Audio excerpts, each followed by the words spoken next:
আমরা হাসপাতালের বারান্দায় চোখে বুলেট নিয়ে, হাতে বুলেট নিয়ে, হাত কাটা পাও কাটা নিয়ে আমরা অবশিষ্ট জীবনযাপন করতেছি, যে জীবনযাপনের কোনো মূল্য নাই এক বিন্দু পরিমাণ।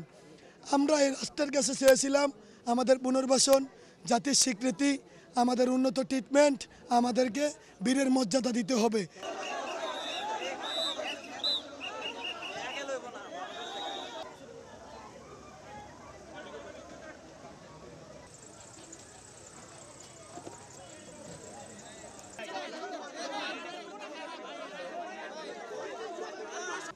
আমি একদম আপনাকে শেষ কথা, আপনাদের জন্য যদি কিছু করে কোনো সরকার, এটা এই সরকারই করবে।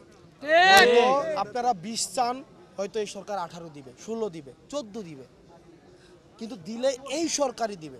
আপনাকে আমি লিখে দিচ্ছি, এই সরকার যদি না দেয় আপনাকে কোনো সরকারই দিবে।